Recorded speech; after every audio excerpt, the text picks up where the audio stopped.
हरे कृष्णा कृष्णा कृष्णा हरे हरे, हरे राम राम राम हरे हरे, हरे कृष्णा कृष्णा कृष्णा हरे हरे, हरे राम राम राम हरे हरे, हरे कृष्णा कृष्णा कृष्णा हरे हरे, हरे राम राम राम हरे हरे, हरे कृष्णा कृष्णा कृष्णा हरे हरे, हरे राम राम राम हरे हरे। हरे कृष्णा।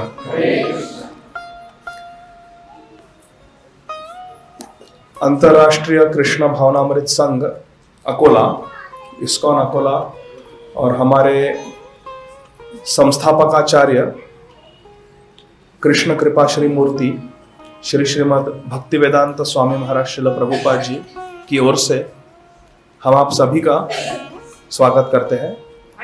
हरे कृष्ण। रविवार के दिन आप सभी लोग यहाँ पर उपस्थित हैं, हम आपके बहुत बहुत आभारी हैं। क्या पीछे आप लोग सुन सकते हो ठीक से? ध्वनि ठीक है? हरे कृष्ण। आज हम श्री चैतन्य चरितामृत जो श्रील कृष्णदास कविराज गोस्वामी ने लिखा है, इस शास्त्र के एक श्लोक पर चर्चा करेंगे। ठीक है? तो आप सभी लोग इस श्लोक को, यदि आपके पास वेदाबेस है आपके फोन पे, तो आप खोल सकते हो। यह है श्री चैतन्य चरितामृत मध्य लीला अध्याय क्रमांक 22। श्री चैतन्य चरितामृत मध्य लीला अध्याय क्रमांक 22, श्लोक क्रमांक 128। 128। ठीक है? चैतन्य चरितामृत मध्य 22, 128। जय जय श्री चैतन्य जय नित्यानंद, जय द्वैत चंद्र जय गौर भक्त वृंदा, जय जय श्री चैतन्य जय नित्यानंद, जय द्वैत चंद्र जय गौर भक्त वृंदा, जय जय श्री चैतन्य जय नित्यानंद, जय द्वैत चंद्र जय गौर भक्त वृंदा। साधु संग नाम कीर्तन भागवत श्रवण, मथुरावास श्री मूर्तिर श्रद्धाय सेवना, साधु संग नाम कीर्तन भागवत श्रवण, मथुरावास श्री मूर्तिर श्रद्धाय सेवना, साधु संग नाम कीर्तन भागवत श्रवण, मथुरावास श्री मूर्तिर श्रद्धाय सेवना।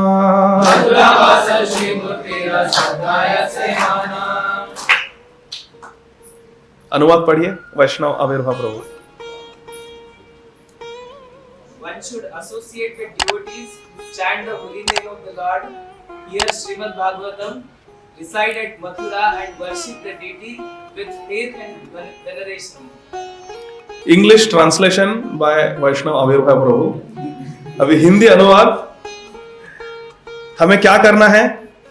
हमें साधुओं का संग करना है, वैष्णवों का संग करना है, भगवान नाम का कीर्तन करना है, साधु संग नाम कीर्तन, और श्रीमद् भागवतम का श्रवण करना है, श्रीमद् भागवतम का स्वाध्याय करना है, मथुरा मंडल में वास करना है और भगवान के श्री विग्रह का, श्री मूर्ति का श्रद्धा पूर्वक सेवा करनी है, अर्चना करनी है।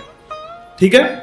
श्री चैतन्य महाप्रभु कह रहे हैं हमें जीवन में ये 5 बातें करनी है, 5 चीजें करनी है यदि हमें हमारा जीवन सफल बनाना है। तो यहां पर ऐसा कौन है जो अपने जीवन को सार्थक बनाना चाहता है? हरि बोल। तो उसका ये फॉर्मूला है, ठीक है, उसका ये फॉर्मूला है। हमें 5 बातें करनी है। श्री चैतन्य महाप्रभु कहते हैं कि जो ये 5 बातें करता है, 5 चीजें करता है, उसे बहुत शीघ्र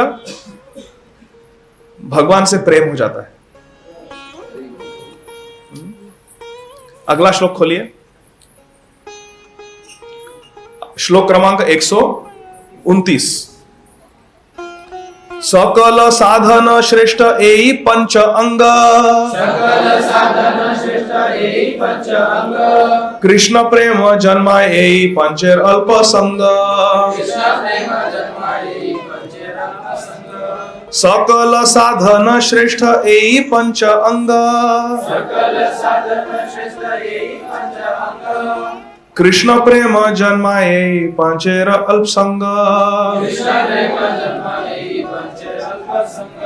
सकल साधन श्रेष्ठ एई पंच अंग, कृष्ण प्रेम जन्माय एई पांचेर अल्प संग।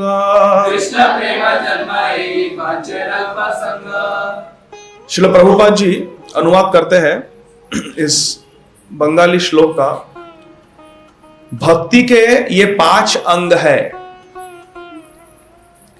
और ये सर्वश्रेष्ठ है। भक्ति के 64 अंग है, उनमें 5 अंग सर्वश्रेष्ठ है। यदि अल्प संग, इन 5 भक्ति के अंगों का हम अल्प संग करेंगे, इन 5 भक्ति के अंगों का हम थोड़ा भी पालन करेंगे, कृष्ण प्रेम जन्माए, हमारे हृदय में कृष्ण के प्रति प्रेम हो जाएगा, भगवान से प्रेम हो जाएगा। देखिए, मनुष्य जीवन के 4 अर्थ हैं, 4 ध्येय है। क्या है वो? धर्म, अर्थ, काम और मोक्ष। Religiosity, economic development, sense gratification, liberation. धर्म, अर्थ, काम, मोक्ष, ये चतुर अर्थ है मनुष्य जीवन के। अधिकांश मनुष्य लोग इन 4 बातों को करना चाहते हैं, जीवन में ये करना चाहिए। पशुओं से हमें ये अलग साबित करता है, क्योंकि पशु भी जन्म मृत्यु जरा व्याधि ये जो है, और आहार निद्रा भय मैथुन, ये पशुओं में भी है और मनुष्य जीवन में भी है। आप सब मानते हो इस बात को? आहार, निद्रा, भय और मैथुन ये पशु भी करते हैं और मनुष्य भी करते हैं। तो मनुष्य में विशेष क्या है? धर्म। हमारे शास्त्रों में कहा गया है कि आहार निद्रा भय मैथुनंश्च समानमेतत् पशुभिर नराणाम धर्मो हि तेषाम अधिको विशेषो धर्मेण हि न पशुभिर समाना। आहार निद्रा भय मैथुन ये मनुष्य भी करते हैं, पशु भी करते हैं, लेकिन मनुष्य जीवन में विशेष बात यह है, खास बात है धर्म। मनुष्य धर्म का पालन करता है। क्या कभी आपने देखा है कि कोई चिड़िया या कुत्ते संडे फीस्ट को आते हैं, सत्संग में आते हैं? नहीं, क्योंकि उनमें उतनी मेधा शक्ति नहीं है कि भगवत गीता को समझ पाए। ये मेधा शक्ति केवल मनुष्य में है। तो मनुष्य जीवन पाकर यदि हम केवल आहार निद्रा भय मैथुन करें तो हम पशुओं जैसे ही है। हमें धर्म को समझना चाहिए। इसीलिए धर्म के मर्यादा में रहकर अर्थ कमाना, धर्म के मर्यादा में रहकर हमारे काम वासना को पूर्ण करना और धर्म के अनुसार चलकर मोक्ष प्राप्ति करना, यह है मनुष्य जीवन के 4 ध्येय। ठीक है? धर्म से अर्थ, धर्म से काम और धर्म से मोक्ष। धर्म, अर्थ, काम, मोक्ष। पहले क्या है? धर्म। और यह धर्म ही खास बात है। मनुष्य जीवन में। ये है 4 पुरुषार्थ मनुष्य जीवन के ध्येय।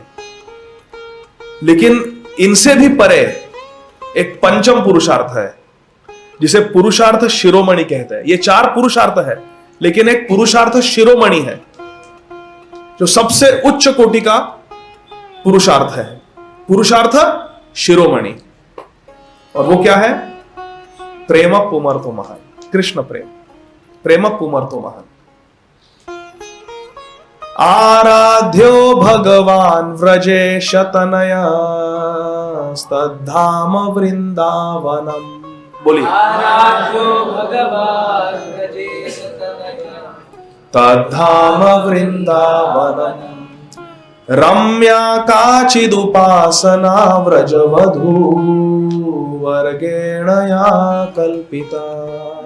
रम्या काचिदुपासना व्रजवधू वर्गेण या कल्पिता। श्रीमद् भागवतम प्रमाणम अमलम प्रेम पुमर्तो महान। श्रीमद् भागवतम प्रमाणम अमलम प्रेम पुमर्तो महान। श्री चैतन्य महाप्रभोर्मतम इदम तत्रादरो न परा। चैतन्य महाप्रभोर्मतमिदं तत्रादरो न परा। इस श्लोक को समझिए। श्रील श्रीनाथ चक्रवर्ती जो हमारे ब्रह्म मध्व गौड़ीय वैष्णव संप्रदाय के एक आचार्य रहे हैं, उन्होंने सारे गौड़ीय वैष्णव सिद्धांत को एक श्लोक में बांध दिया। वो ये एक श्लोक है। तो इस श्लोक को सभी ने कंठस्थ करना चाहिए और इसके अर्थ को अच्छे से समझ लेना चाहिए। आराध्यो भगवान व्रजेश तनयस। सर्वोपरि आराध्य भगवान कौन है? आराध्यो भगवान। भगवान, आराधना भगवान की होती है, ना कि किसी बाबा की, ना कि किसी देवी देवता की। आराधना होती है भगवान की। आराध्यो भगवान, तो कौन से भगवान है? व्रजेश तनयस, ब्रजेंद्र नंदन कृष्ण, नंद महाराज के पुत्र कृष्ण। आराध्य भगवान ब्रजेश तनय श्री कृष्ण। अच्छा, लेकिन श्री कृष्ण तो द्वारका में भी रहते हैं, श्री कृष्ण मथुरा में रहते हैं, श्री कृष्ण वृंदावन में रहते हैं। श्री कृष्ण कभी कभी युधिष्ठिर महाराज अर्जुन को मिलने इंद्रप्रस्थ चले जाते हैं, कुरुक्षेत्र चले जाते हैं, मिथिला गए थे। तो कृष्ण को कौन से धाम में पूजा जाता है? किस धाम के कृष्ण श्रेष्ठ है? क्या द्वारका लीला में हम ध्यान लगाए, मथुरा लीला में, कुरुक्षेत्र लीला, इंद्रप्रस्थ लीला, कि वृंदावन लीला? आराध्य भगवान व्रजेश तनयस तद्धाम वृंदावनम। वृंदावन में भगवान हमें ध्यान करना है। आराध्य भगवान व्रजेश तनयस तद्धाम वृंदावनम। अच्छा, वृंदावन में तो कई सारे भगवान के प्रेमी जन है। यशोदा मैया है, नंद बाबा है, उनके सखागण है, मधुमंगल, श्रीदाम, सुदाम, स्तोक कृष्ण, सुबल, उज्जवल मित्र है, श्री कृष्ण के गैया है ना। तो वृंदावन में भगवान के कई सारे भक्त हैं, गोपियां है। सबसे श्रेष्ठ भाव किन भक्तों का है वृंदावन में? सबसे श्रेष्ठ भगवान की उपासना किसने की वृंदावन में? भगवान को किसकी उपासना सबसे प्रिय है? रम्या अर्थात भगवान को आनंद देने वाली कौन सी उपासना है? रम्या काचिद उपासना व्रजवधू। जो गोपियां है, राधा रानी और जो अन्य गोपियां है, उनकी जो आराधना है वो भगवान को सबसे अधिक आनंद प्रदान करती है। रम्या काचिद उपासना व्रजवधू। इसलिए वृंदावन में सब लोग राधे राधे कहते हैं। राधे राधे राधे राधे। प्रभुपाद जी लिखते हैं परपोर्ट में, वृंदावन में सब लोग राधे राधे कहते हैं। सो रम्या काचिद उपासना व्रजवधू वर्गेण या कल्पिता। उनकी उपासना सबसे उत्कृष्ट है। भैया किसका मत है ये? ऐसी कह रहे हो क्या? किसका मत है कि सबसे आराध्य भगवान कृष्ण है, उनकी उपासना वृंदावन में करनी चाहिए, और वृंदावन में भी सबसे उत्कृष्ट भाव व्रज गोपियों का है। श्रीमद् भागवतम प्रमाणम अमलम। श्रीमद् भागवतम सभी शास्त्रों में सबसे उत्कृष्ट शास्त्र ग्रंथराज श्रीमद् भागवतम है। सारे शास्त्रों को लिखने के बाद भी भगवान कृष्ण द्वैपायन व्यासदेव संतुष्ट नहीं थे। तब उनके गुरु महाराज श्रील नारद मुनि ने कहा, तुम कृष्ण की लीला का वर्णन करो, तब तुम्हें संतोष होगा। और फिर उन्होंने श्रीमद् भागवतम लिखा। इसीलिए कहते हैं सर्व वेदांत सारम ही श्री भागवतम इष्यते तद रसामृत तृप्तस्य नान्यद अत्र रति क्वचित। श्रीमद् भागवतम सभी वेदों का सार है। एक बार जिसने श्रीमद् भागवतम के रस का आस्वादन किया है, उसका मन किसी अन्य शास्त्र में लग ही नहीं सकता, कभी रति नहीं होगी किसी अन्य शास्त्र से। श्रीमद् भागवतम सर्वश्रेष्ठ शास्त्र है। इसीलिए श्रीमद् भागवतम प्रमाणम अमलम। और जीवन का सबसे बड़ा अर्थ क्या है? प्रेम पुमर्तो महान। पंचम पुरुषार्थ है प्रेम, भगवान से प्रेम हो जाए। किसका मत है ये? कौन कह रहा है ये सब? श्री चैतन्य महाप्रभुर मतम इदम। ये मत है श्री कृष्ण चैतन्य महाप्रभु का। तत्रादरो न परा। और श्री चैतन्य महाप्रभु के मत से अधिक आदर हमें किसी और के मत के लिए नहीं है। जैसा श्री चैतन्य महाप्रभु कहते हैं हम वैसा करेंगे।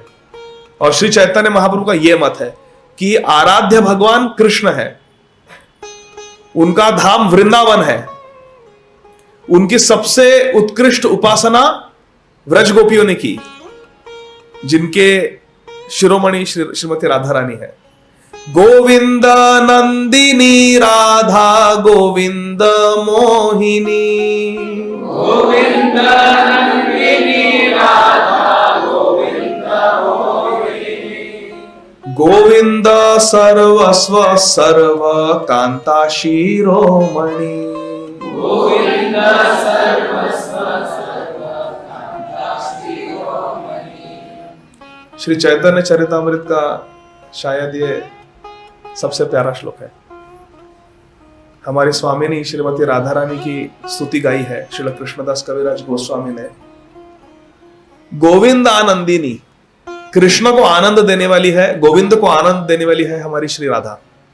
गोविंदानंदिनी राधा गोविंद मोहिनी। और गोविंद को अपने प्रेम से मोहित कर देती है। कृष्ण मदन मोहन है, श्रीमती राधा रानी कौन है? मदन मोहन मोहिनी। भगवान का नाम है हरि, जो हमारे हृदय को हर लेते हैं। राधा रानी का नाम है हरा, जो हरि के हृदय को हर लेती है। गोविंदानंदिनी राधा गोविंद मोहिनी, गोविंदानंदिनी राधा गोविंद सर्व कांता शिरोमणि, गोविंद सर्वस्व सर्व कांता शिरोमणि। गोविंद सर्वस्व राधा। कृष्ण की सर्वस्व कौन है? बोलो श्रीमती राधा रानी की जय। गोविंद सर्वस्व राधा, सर्व कांता शिरोमणि। और भगवान के कई सारे कांता है। लक्ष्मी सहस्र शत संभ्रम सेव्यमानम गोविंदमादि पुरुषम तमहम भजामि। लेकिन सारे कांताओं की शिरोमणि कौन है? श्री राधा। फिर से गोविंदानंदिनी राधा गोविंद मोहिनी, गोविंदानंदिनी राधा गोविंद मोहिनी, गोविंद सर्वस्व सर्व कांता शिरोमणि, गोविंद सर्वस्व सर्व कांता शिरोमणि। राधा कृष्ण एक आत्मा दुई देह धरी, राधा कृष्ण एक आत्मा दुई देह धरी, अन्योन्ये विलास रस आस्वादन करी, अन्योन्ये विलास रस आस्वादन करी। राधा कृष्ण एक आत्मा दुई देह धरी। राधा कृष्ण एक आत्मा दुई देह धरी। अन्योन्ये विलास रस आस्वादन कोरी। अन्योन्य विलास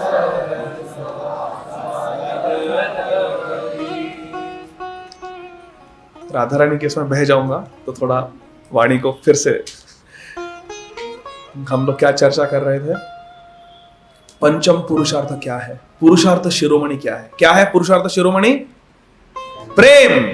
प्रेम पुमर्तो महान, श्री चैतन्य महाप्रभुर मतमिदम। ये महाप्रभु श्री चैतन्य देव का मत है। तत्रादरो न परा, और हमें और किसी मत से लेना देना नहीं है। हमारे महाप्रभु जो कहे बस वही, श्री चैतन्य महाप्रभुर मतमिदम तत्रादरो न परा। तो एक बार गाएंगे फिर से इस श्लोक को, ठीक है? 4 पद है इसमें, एक एक पद हम आप दोहराइए।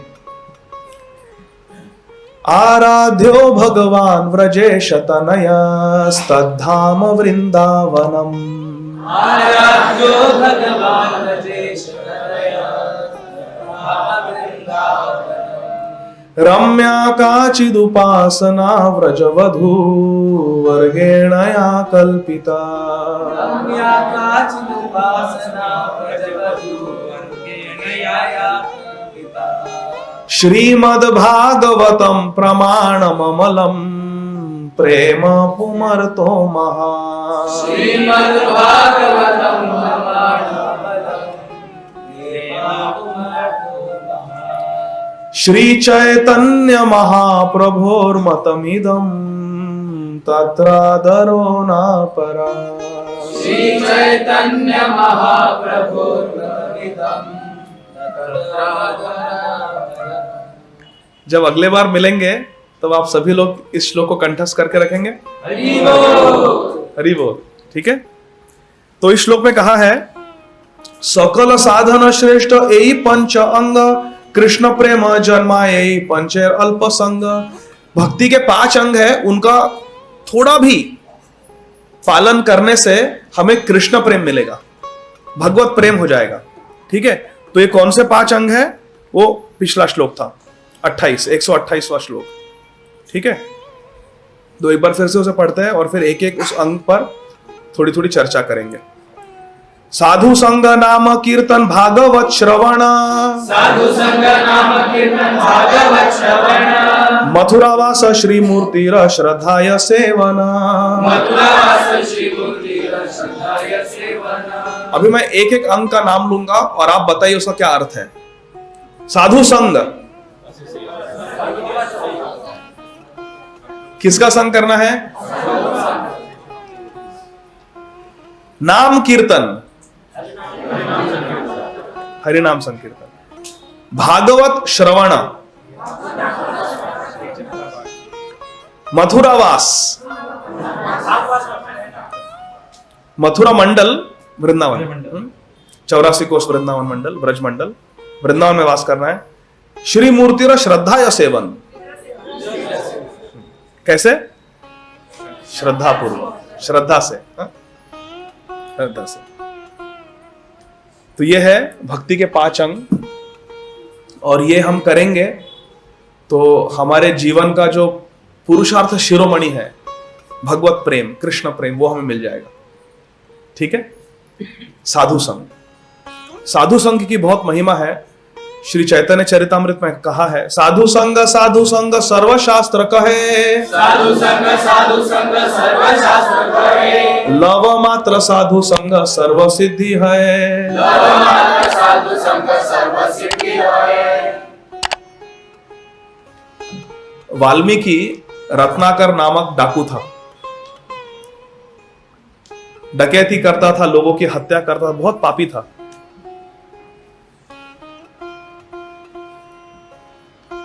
उसे श्रीपाद नारद मुनि का संग प्राप्त हुआ।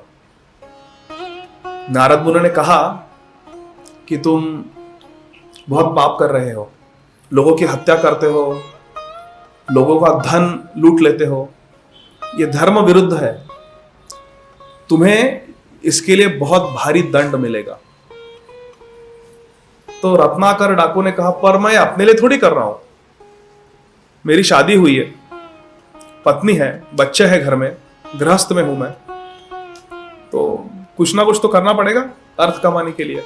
मुझे और कुछ आता नहीं है, कुछ सीखा नहीं हूं, तो मैं यही करता हूं, बचपन से ही कर रहा हूं, पर अपने घर वालों के लिए कर रहा हूं, अपने लिए नहीं।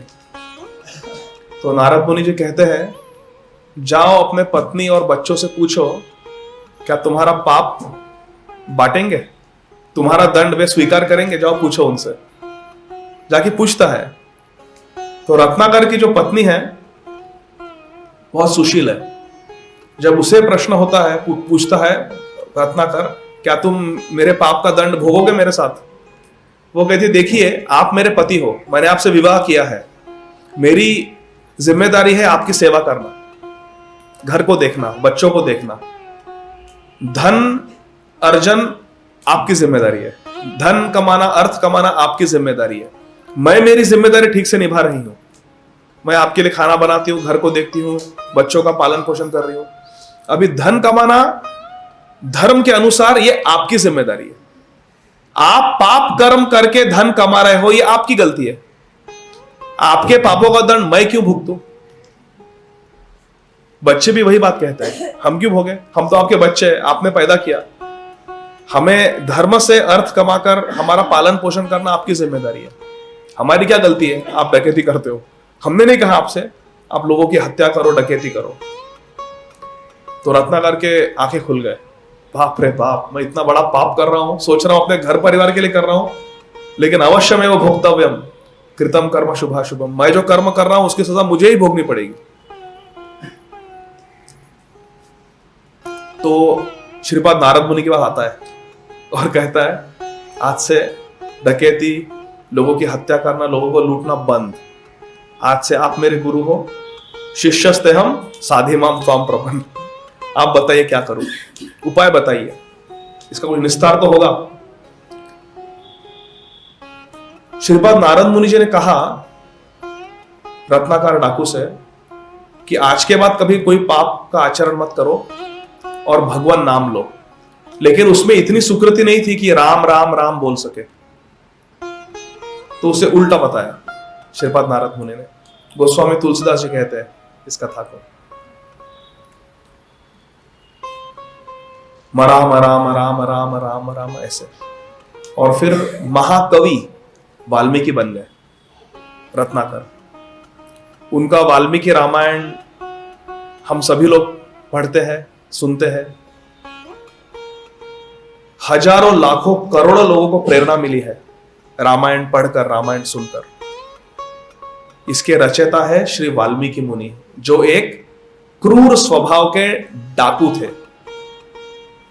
लेकिन वे महामुनि बन गए। क्यों?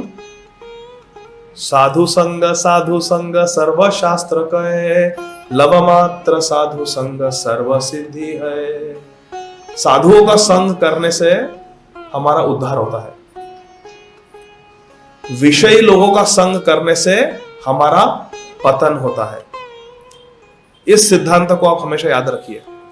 साधुओं का, संतों का संग करने से, उनकी वार्ता सुनने से हमारा उद्धार होता है, और असत संग करने से, दुष्ट लोगों का संग करने से, कामी लोगों का संग करने से हमारा पतन होता है। इसलिए हमें अच्छा संग करना चाहिए, वैष्णवों का संग करना चाहिए हमेशा। तो पहला अंग है साधु संग। हम जो यहां पर सेंटर पे आते हैं हर रविवार को, इसीलिए आते हैं कि वैष्णव का संग प्राप्त हो। सारा हफ्ता हम अपने अपने कार्यों में रत रहते हैं, लेकिन हफ्ते में कम से कम एक दिन समय निकाल कर आना चाहिए भगवान के सामने और वैष्णवों के साथ संग करना चाहिए, भागवतम का श्रवण करना चाहिए। तो दूसरा अंग है साधु संग, नाम कीर्तन। नाम कीर्तन अर्थात हरि नाम कीर्तन। कलौ तद हरि कीर्तना। यहां पर आते हैं हम और हरे कृष्ण महामंत्र का कीर्तन होता है। इसे एकाग्रता से करना चाहिए, क्योंकि चैतन्य चरितामृत में कहा है, आप लोग दोहराइए मेरे पीछे पीछे, कली काले नाम रूपे कृष्ण अवतार, नाम हईते है सब जगत निस्तार।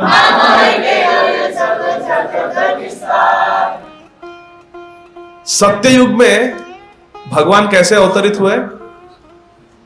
वामन देव, नरसिंह देव, अलग अलग अवतार में भगवान प्रकट हुए। त्रेता युग में दशरथ सुत राम, अयोध्यापति श्री राम। द्वापर के अंत में ब्रजेंद्र नंदन कृष्ण, श्याम सुंदर। और कलयुग में कली काले नाम रूपे कृष्ण अवतार। कलयुग में भगवान का अवतार होता है उनके नाम के रूप में, नाम अवतार। कली काले नाम रूपे कृष्ण अवतार, नाम हईते हय सर्व जगत निस्तार। और ये नाम सारे जगत का निस्तार करेगा, सारे जगत को तार देगा भगवान नाम। इतनी शक्ति है भगवान नाम में। मधुरम मधुरेभ्योऽपि मंगलेभ्योऽपि मंगलम, पावनम पावनेभ्योऽपि हरेर्नामैव केवलम, हरेर्नाम हरेर्नाम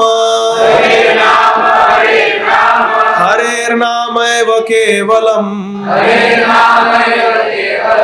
कलौ नास्त्येव नास्त्येव नास्त्येव गतिरन्यथा। हरे कृष्णा कृष्णा कृष्णा हरे हरे, हरे राम राम राम हरे हरे। इति षोडशकं नाम्ना कलिकल्मषनाशनम्, नातः परतरोपाय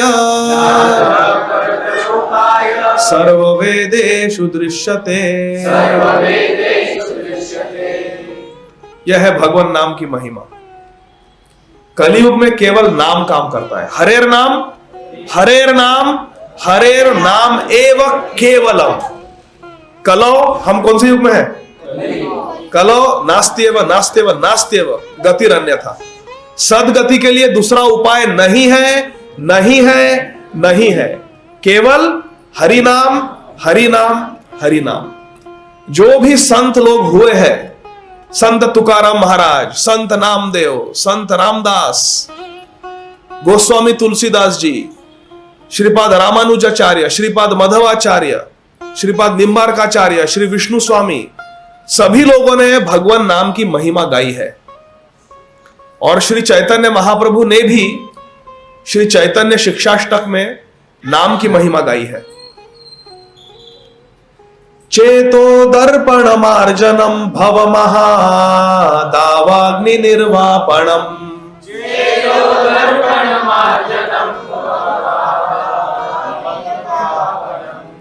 श्रेय कैरव चंद्रिका वितरणम विद्यावधू जीवनम,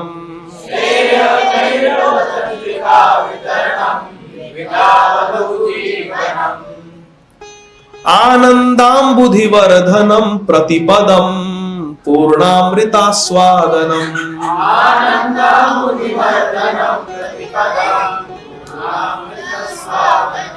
सर्वात्मा स्नपनम परम विजयते श्री कृष्ण संकीर्तनम, सर्वात्मा स्नपनम परम विजयते श्री कृष्ण संकीर्तनम।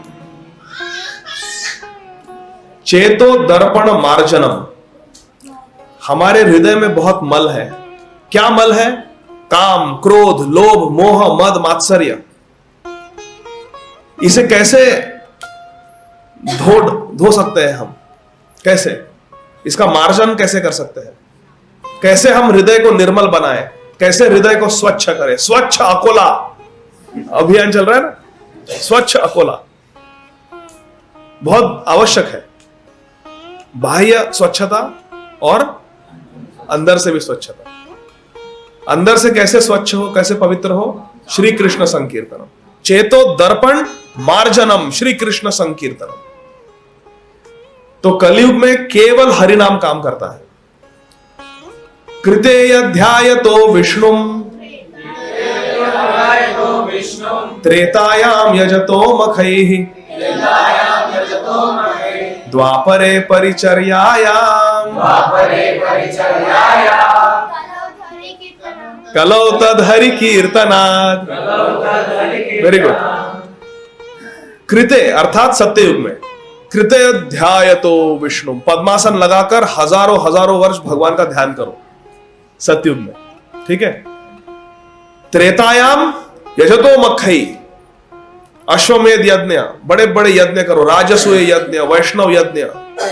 एक एक यज्ञ में कई कई लीटर घी लगता है और बहुत ही शुद्ध पवित्र ब्राह्मण चाहिए पुरोहित के रूप में मंत्र उच्चारण करने के लिए। और कई कई दिनों तक चलता है वो यज्ञ, और उसमें 24 कैरेट सोने की दक्षिणा देनी होती है। कई क्विंटल सोना देना होता है, वो उसकी विधि है वैसी। ये कलयुग में हम सोच भी नहीं सकते। अगर सारे देश जुड़ जाए, सब ट्रेजरी, सब बैंक्स जुड़ जाए और कहे कि चलो हम राजसूय यज्ञ करेंगे, असंभव है। इतना सोना है ही नहीं, ठीक है। और ऐसे ब्राह्मण भी नहीं है जो कर सके। ऐसा ब्राह्मण चाहिए जिसने जीवन में कभी असत्य नहीं बोला, कभी झूठ नहीं बोला। ऐसा कोई व्यक्ति है क्या यहां पर? उठाओ हाथ। ऐसा कोई है जिसने कभी जीवन में झूठ नहीं बोला आज तक? कोई नहीं है, मैं भी नहीं हूं। तो ऐसे लोग है ही नहीं, तो ये यज्ञ हो नहीं सकते। लेकिन पहले के काल में थे। त्रेतायाम यजतो मखई, प्रभु श्री रामचंद्र ने कई सारे अश्वमेध यज्ञ किए। द्वापरे परिचर्यायाम, द्वापर युग में जैसा लोग भगवान की अर्चना करते थे, द्वापरे परिचर्यायाम, बड़े बड़े मंदिर थे, भव्य मंदिर थे, और उनकी शिव विग्रह की बहुत प्रेम से सेवा होती थी, विधि पूर्वक। वो भी संभव नहीं है इस कलयुग में। लेकिन हमें निराश नहीं होना।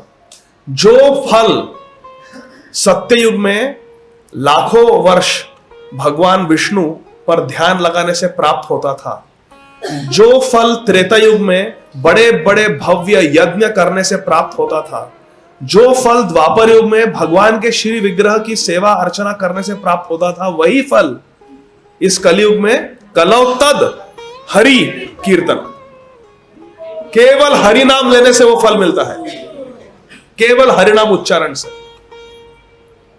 इतना सरल है। इसीलिए हमारे एक वैष्णव आचार्य है श्री प्रबोधानंद सरस्वती ठाकुर, उन्होंने बहुत सुंदर श्लोक में लिखा है कि सबसे आश्चर्यजनक बात क्या है। विचार कीजिए, सबसे आश्चर्यजनक बात क्या है। कहते हैं ब्रह्मा जी के 4 पुत्र है, सत्य, त्रेता, द्वापर, कली। ये युग है, लेकिन उनके पर्सोनिफाइड फॉर्म भी है, मूर्तिमान स्वरूप भी है उनके। तो सत्य युग, सत्य ये एक व्यक्ति है, ब्रह्मा जी के पुत्र है। जब वो प्रकट हुए ब्रह्मा जी से, उन्होंने ब्रह्मा जी से वादा किया कि जब मेरा काल चलेगा सबको स्वर्ग की प्राप्ति होगी या भगवत प्राप्ति होगी। त्रेतायुग ने कहा कि पिताजी आप चिंता मत करो, मेरे अंतर्गत भी अधिकांश लोग ऊपर ही जाएंगे, ऊर्ध्व गति मिलेगी उन्हें, उनका उद्धार ही होगा। द्वापर युग ने कहा कि 50-50, कुछ लोग जाएंगे, कुछ लोग का पतन होगा। फिर कली महाशय आते हैं और ब्रह्मा जी से कहते हैं, पिताजी जो भी मेरे युग में जन्म लेगा उसका पतन ही होगा, नरक जाना निश्चित है।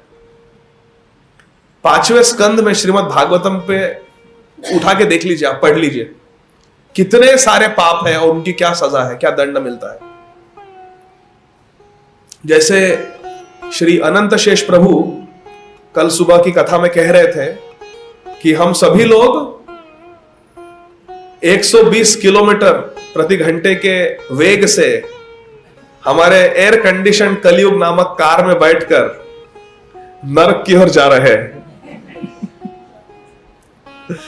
बहुत सुंदर कथा थी कल, मुझे तो बहुत आनंद आया सुनकर। हम नरक जा रहे हैं कलयुग में सब लोग।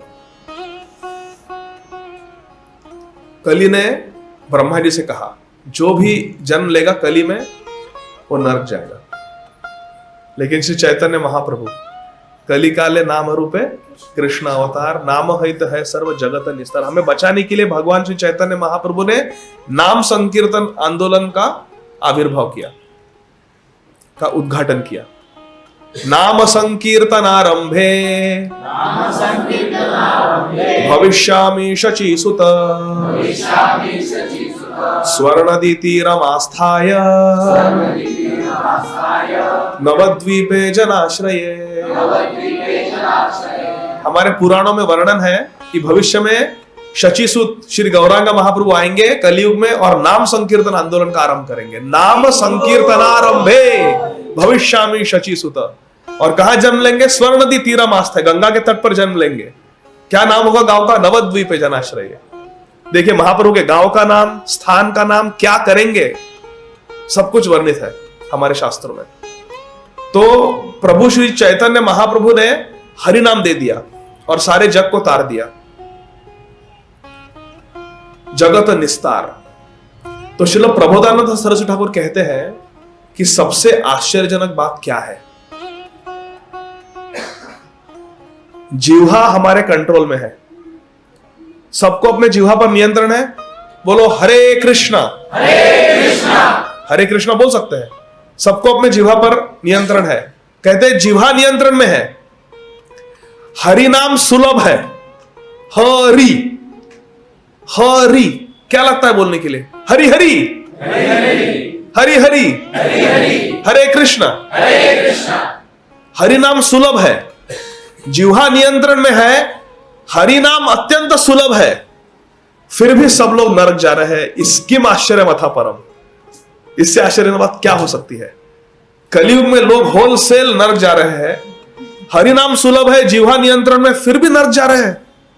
किम आश्चर्य मथा परम। बोलो हरे कृष्णा कृष्णा कृष्णा हरे हरे, हरे राम राम राम हरे हरे, हरे कृष्णा कृष्णा कृष्णा हरे हरे, हरे राम राम राम हरे हरे।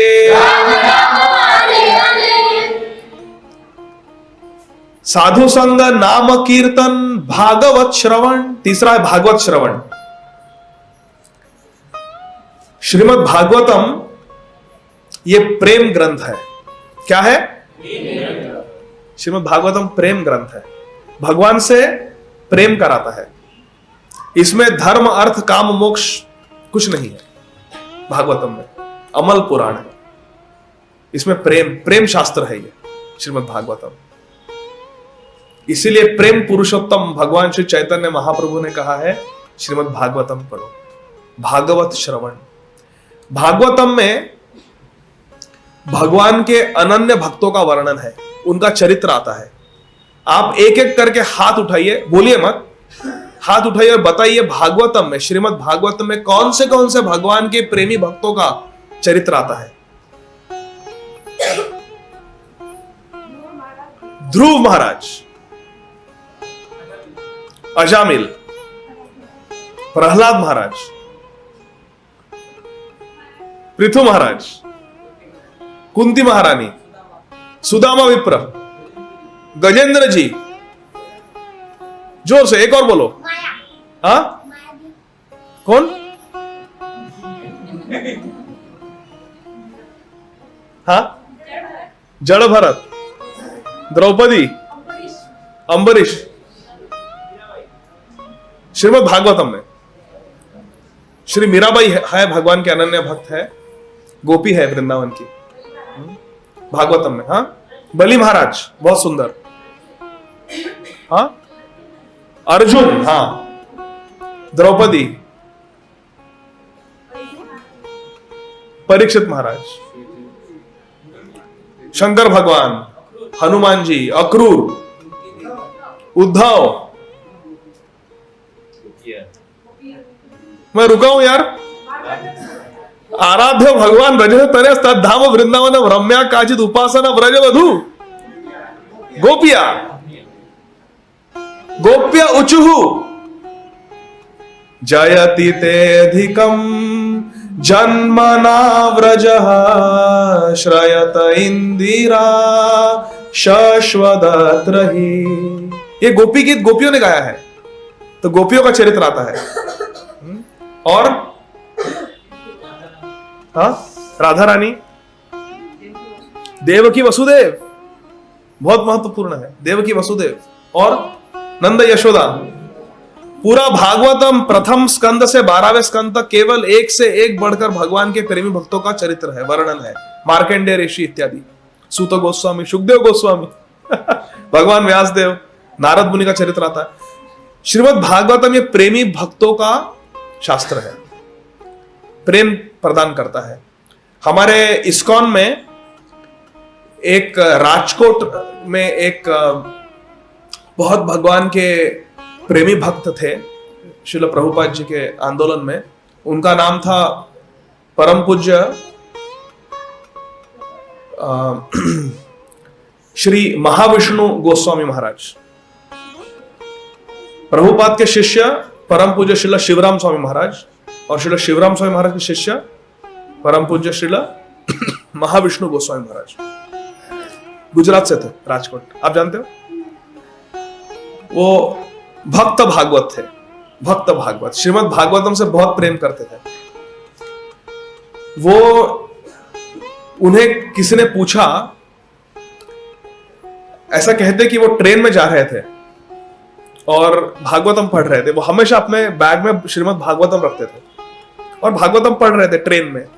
उनके सामने एक व्यक्ति बैठा था, वो कई घंटों से उन्हें देख रहा था कि ये महाराज जी बस भागवतम पढ़ रहे हैं, बड़ी सारी किताब है, भागवतम पढ़ रहे हैं कई घंटों से। फिर उस व्यक्ति का स्टेशन आया और वो उतरने वाला था, लेकिन उसे कुतूहल था, उत्सुकता थी जानने की ये क्या है, इस ग्रंथ में क्या पढ़ रहे हैं ये।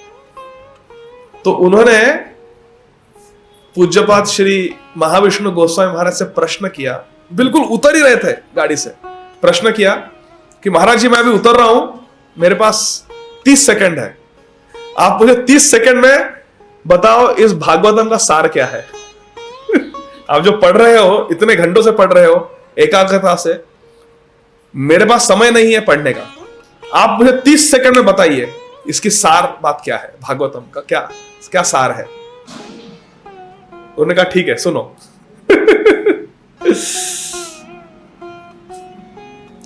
कृष्ण में लगाओ मति,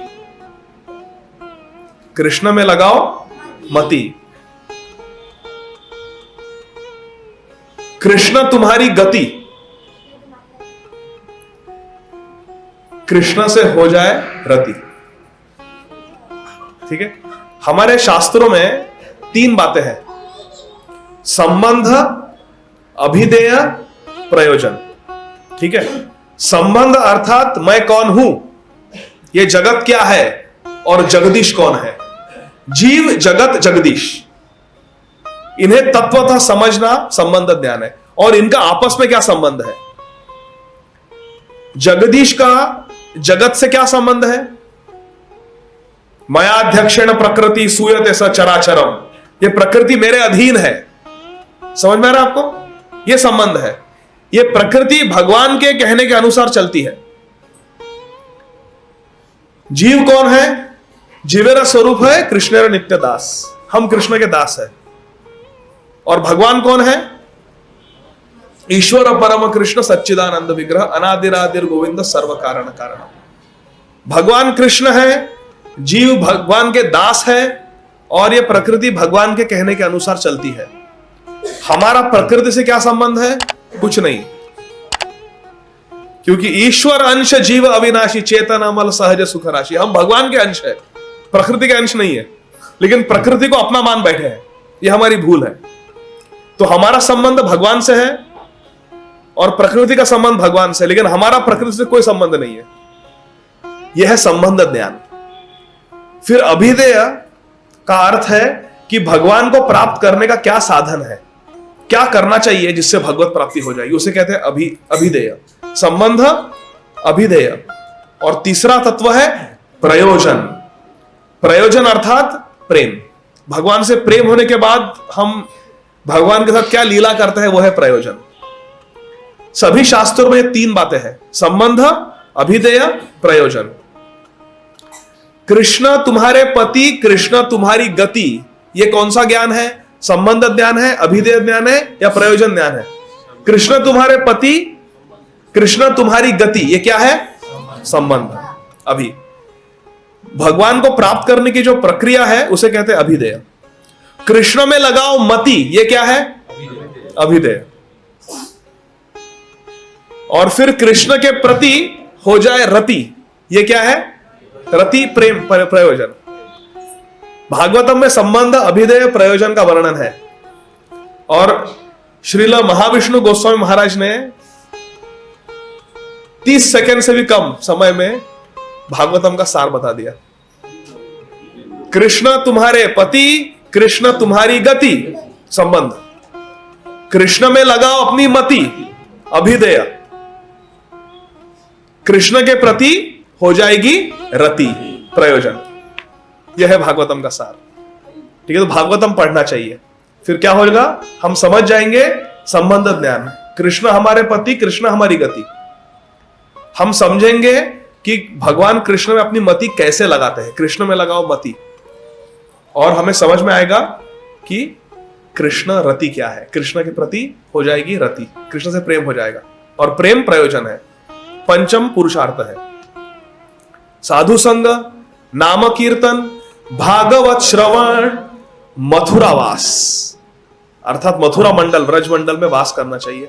भगवान के जो लीला स्थली है वहां पर वास करना चाहिए। क्यों? क्योंकि वहां पर भगवान के भक्त रहते हैं। धाम में एक से बढ़कर एक भगवान के प्रेमी भक्त रहते हैं, इसीलिए धाम जाना चाहिए। वहां पर जो साधु संत अपना वास करके भजन कर रहे हैं, उनकी सेवा करनी चाहिए, उनसे कथा सुननी चाहिए, तो हमारी भक्ति का वर्धन होगा। और क्योंकि धाम भगवान का निज घर है, वहां पर भगवान ने इतने सारे लीलाएं किए हैं, तो वहां पर हम जो कुछ देखते हैं भगवान के गुणों का, भगवान के लीलाओं का हमें स्मरण होता है। वृंदावन चले जाओ, अक्रूर घाट, भागवतम के उस प्रसंग का स्मरण होता है जहां अक्रूर जी को दर्शन हुए थे यमुना में। केशी घाट, केशी वध की लीला का स्मरण होता है। महावन चले जाओ, वहां पर दामबंधन लीला का स्मरण होता है। राधा कुंड चले जाओ, श्याम कुंड चले जाओ, गोवर्धन चले जाओ, वहां पर स्मरण होता है। यहां पर अकोला टावर देख के क्या स्मरण होता है? कुछ नहीं। यह है धाम की महिमा। वहां पर कृष्ण बलराम मंदिर है, राधा रमन मंदिर है, राधा गोकुलानंद मंदिर है, गोविंद देव, मदन मोहन, बाके बिहारी, राधा वल्लभ, इतने सारे सुंदर, एक से बरसाना, क्या कहना। धाम जैसी कोई स्थान नहीं है इस विश्व में। वृंदावन धाम, ये वृंदावन धाम है। इसलिए जहां तक हो सके वृंदावन धाम जाना चाहिए। कम से कम साल में 1 बार 2 बार जाना चाहिए वृंदावन धाम। हमारे घर को हम धाम बना सकते हैं। कैसे? वृंदा देवी, तुलसी महारानी, जहां पर भी तुलसी महारानी है, वृंदा देवी, वहां पर वृंदावन है। वृंदावन, ये वृंदा देवी का वन है। जहां पर वृंदा देवी है वहां पर वृंदावन है। यदि आपके घर में तुलसी का पौधा है, वृंदा देवी, तुलसी महारानी आपके घर में है, आप तुलसी महारानी को प्रणाम करते हो, जल दान करते हो, प्रदक्षिणा करते हो, तो आपका घर वृंदावन है, क्योंकि तुलसी महारानी वृंदा देवी है। त्वं कीर्त्यसे सात्वत संत विद्भिर लीलाभिधाना किल कृष्ण शक्ति तवैव मूर्ति तुलसी नृलोके वृंदे नमस्ते चरणारविंदम। श्रील विश्वनाथ चक्रवर्ती ठाकुर लिखे हैं, त्वाम कीर्त्यसे सात्वत तंत्र विद्भिर, जो भक्ति तंत्र है, जैसे नारद पंचरत्न, उसमें आपकी स्तुति गाई है तुलसी महारानी। त्वाम कीर्त्यते सात्वत तंत्र विद्भिर लीलाभिधाना किल कृष्ण शक्ति। आप कृष्ण की लीला शक्ति हो। वृंदावन में सारे जो लीलाएं होते हैं उसकी व्यवस्था तुलसी महारानी करती है, वृंदा देवी करती है। राधा कृष्ण के मिलन की जो प्रयोजन होता है वो सब तुलसी महारानी करती है। फिर त्वम कीर्त्यसे सात्वत तंत्र विद्भिर लीलाभिधाना किल कृष्ण शक्ति तवैव मूर्ति तुलसी नृलोके। इस नृलोक में आपकी क्या है अवतार? तुलसी के रूप में आप अवतारित होते हो नृलोक में। तवैव मूर्ति तुलसी, आपकी मूर्ति तुलसी है नृलोके, इस भौतिक जगत में। जो गोलोक वृंदावन में वृंदा देवी है वो इस भौतिक जगत में तुलसी के पौधे के रूप में अवतरित है। तुलसी ये वृंदा देवी का मूर्तिमान स्वरूप है। तवैव मूर्ति तुलसी नृलोके वृंदे नमस्ते चरणारविंदम। आपके चरण कमलों में वंदना करता हूं। ठीक है, तो जिनके घर में तुलसी है आपका घर धाम है। यदि आपके घर में राधा कृष्ण की सेवा विराजमान है आपका घर धाम है। आपके घर में गौर निताय है, जगन्नाथ बलदेव सुभद्रा है, आपका घर धाम है। ठीक है, तो घर में भगवान की श्री मूर्ति की सेवा करनी चाहिए और तुलसी का पौधा भी घर में रखना चाहिए। आखिरी अंग क्या है? मथुरावास श्री मूर्तिरा श्रद्धाया सेवन। भगवान के श्री विग्रह का श्रद्धा पूर्वक सेवा करनी होनी चाहिए। ऐसा नहीं कि आप मूर्ति हो, स्टैच्यू, ऐसा नहीं। ऐसा नहीं कि आप ब्रास के बने हो, अष्टधातु के बने हो, लकड़े के बने हो, ऐसा नहीं। प्रतिमा नाही तुम्ही साक्षात व्रजेंद्र नंदन। चैतन्य चरितामृत में वर्णन है कि आप केवल एक स्टैच्यू नहीं हो, प्रतिमा नहीं हो, आप साक्षात व्रजेंद्र नंदन हो, साक्षात आप भगवान हो। चैतन्य चरितामृत में वर्णन आता है, अभी कथा के अंत में है, वर्णन आता है श्रीखंड नामक धाम जो एक श्री नवद्वीप मंडल में है, श्रीखंड। वहां पर एक बहुत ही श्री चैतन्य महाप्रभु के प्रिय भक्त रहते थे। उनका नाम था मुकुंद सरकार। और उनका क्या था पेशा? क्या पेशा था उनका? मुकुंद सरकार का वैद्य थे, डॉक्टर थे। मुरारी गुप्त नवद्वीप में वो भी डॉक्टर थे। मुरारी गुप्त भी वैद्य थे। महाप्रभु के 3 भक्त थे जो डॉक्टर्स थे, मुरारी गुप्त, चंद्रशेखर वैद्य और ये मुकुंद सरकार। मुकुंद दत्त अलग, वो गाते थे सुंदर, मुकुंद दत्त। ये मुकुंद सरकारी श्रीखंड के वासी है, वो नवद्वीप वासी है। तो मुकुंद इनके छोटे भाई नरहरि सरकार और इनके पुत्र रघुनंदन। तो हम बात कर रहे हैं मुकुंद सरकार की। ये श्री चैतन्य महाप्रभु के अत्यंत प्रेमी भक्त थे।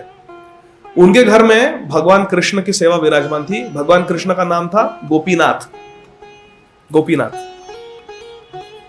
तो मुकुंद सरकार, उनकी धर्मपत्नी और उनका पुत्र छोटा था, रघुनंदन उसका नाम था। तो प्रतिदिन घर में भोजन बनता तो मुकुंद सरकार की धर्मपत्नी बनाती और मुकुंद सरकार भगवान को भोग चढ़ाते।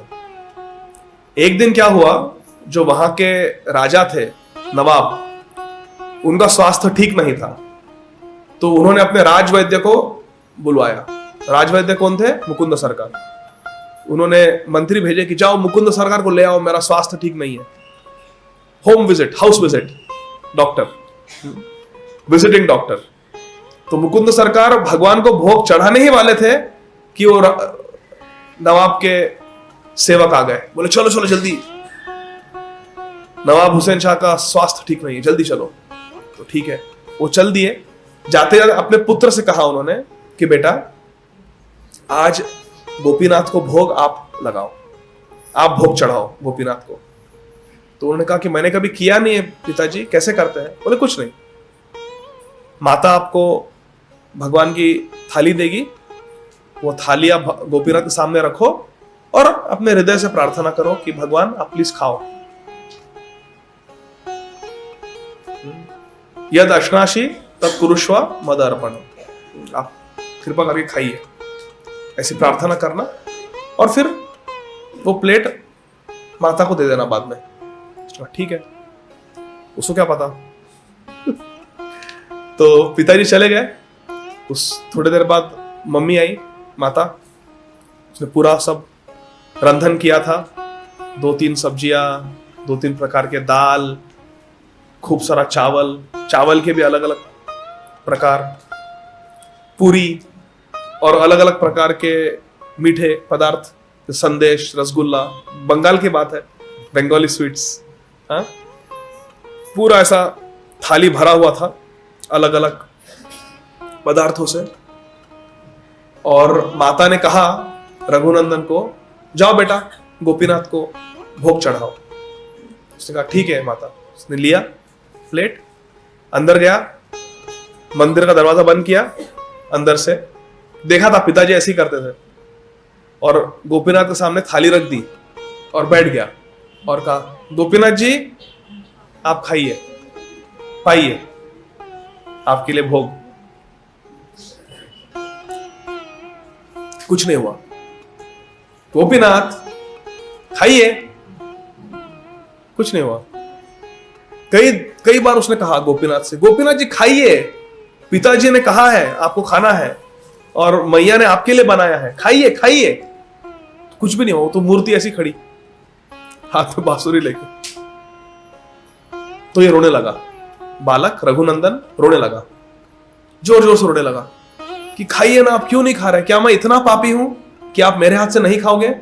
मेरे पिताजी के हाथ से खाते हो, मेरे हाथ से नहीं खाओगे? खाइए ना प्लीज। तो फिर गोपीनाथ जी को बहुत करुणा आई। उन्होंने कहा बालक से कि बच्चा, अंगानि यस्य सकलेन्द्रिय वृत्तिमन्ति पश्यन्ति पान्ति कलयन्ति जगन। मैं अपने अलग अलग अंगों से सब कुछ कर सकता हूं। मैं नेत्रों से खा सकता हूं, कानों से सुन सकता हूं। अंगानि यस्य सकलेन्द्रिय वृत्तिमन्ति, हम एक इंद्रिय से एक ही क्रिया कर सकते हैं, लेकिन भगवान का शरीर चिन्मय है। भगवान अपने किसी भी अंग से कुछ भी कर सकते हैं। गोपीनाथ ने कहा, अरे मैं तो केवल अपने दृष्टि से तुम्हारा प्यार पा रहा हूं।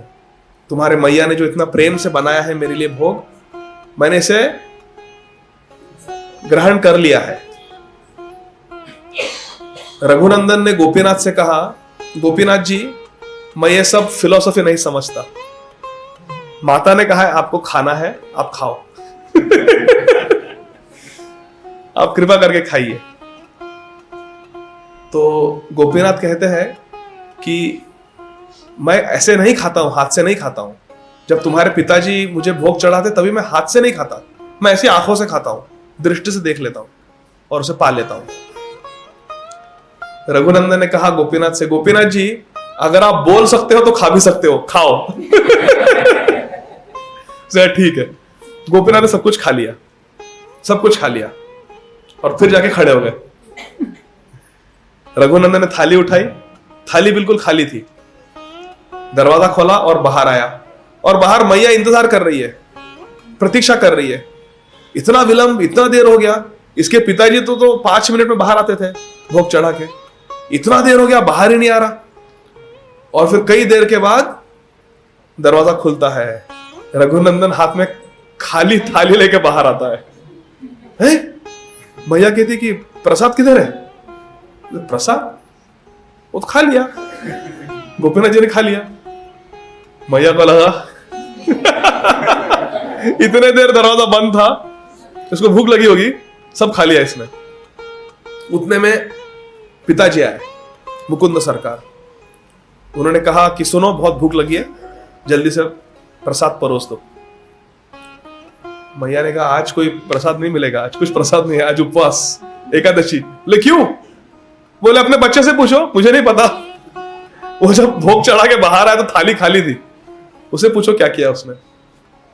तो मुकुंद सरकार ने पूछा अपने बेटे से, रघुनंदन प्रसाद कहाँ है? पिताजी गोपीनाथ ने खा लिया, आपने तो कहा था खिलाओ, मैंने खिला दिया। तो गोपीनाथ ने साक्षात खाया, हाँ खा लिया। मुकुंद सरकार को लगा कि या तो ये झूठ बोल रहा है या फिर ये महाभागवत प्रेमी भक्त है भगवान का। तो उन्होंने कहा कि एक काम करो, अपने पत्नी से कहा जल्दी से एक लड्डू बनाओ। लड्डू बनाया। मुकुंद सरकार ने कहा अपने बेटे से, रघुनंदन अभी जाओ स्वीट डिश देके आओ, एक और स्वीट डिश ये लड्डू खिलाओ गोपीनाथ को, जाओ। ठीक है पिताजी। और मुकुंद पर्दे के पीछे छुप गए, पर्दे के पीछे छिप गए देखने के लिए। तो रघुनंदन जाता है अंदर, दरवाजा बंद करता है, अंदर जाता है, गोपीनाथ खाओ। गोपीनाथ कहते हैं अरे बाबा अभी तो इतना खाया, अभी भूख नहीं है। बोले खाओ, पिताजी ने कहा है आपके लिए स्पेशल लड्डू बनाया है, खा लो खा लो। बोले ठीक है। गोपीनाथ नीचे उतरते हैं, लड्डू उठाते हैं, खाना शुरुआत करते हैं, धाड़ मुकुंद सरकार पर्दे के पीछे से मूर्छित होकर गिर जाता है। ऐसा तो कभी मैंने देखा नहीं। इतने वर्षों से मैं भोग लगा रहा हूं लेकिन ऐसा कभी देखा नहीं। तो फिर वो लड्डू आज भी रखा है उस मंदिर में, श्रीखंड में। आप गए हो? वो लड्डू, हमें भी दर्शन मिला उस लड्डू का। आज भी लड्डू रखा है, 450 वर्ष हो गए, 500 वर्ष हो गए। तो यह है श्रद्धाया श्रीमूर्तिरा सेवन, भगवान के श्री विग्रह का श्रद्धा पूर्वक सेवा करनी है। कि ये कोई प्रतिमा नहीं है, ये साक्षात राधा कृष्ण है, ये साक्षात गौरनिताय है। ऐसा भाव होना चाहिए, पूरा भाव का खेल है। एक भक्त है, बहुत अकिंचन थे हमारे, ये है ना नाथ द्वारा में श्रीनाथ जी, जो पहले गोवर्धन में स्थित थे।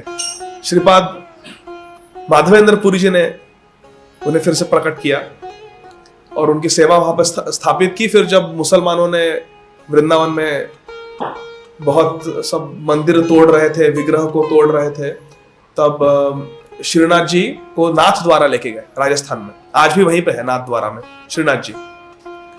तो श्रीनाथ जी के एक भक्त थे, श्रीपाद वल्लभाचार्य के संप्रदाय में, अकिंचन थे, कुछ नहीं था उनके पास, वैरागी थे। वो श्रीनाथ जी को रोज 56 भोग चढ़ाते थे। क्या चढ़ाते थे? 56 भोग। यहां पे ऐसे कितने भक्त हैं जो रोज घर में ठाकुर जी को 56 भोग चढ़ाते हैं? पर ये तो वृक्ष के नीचे रहते थे, कोई व्यवस्था नहीं थी। क्या करते थे?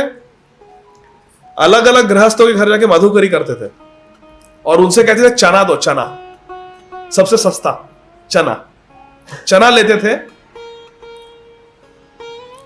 56 चने ऐसे रखते थे,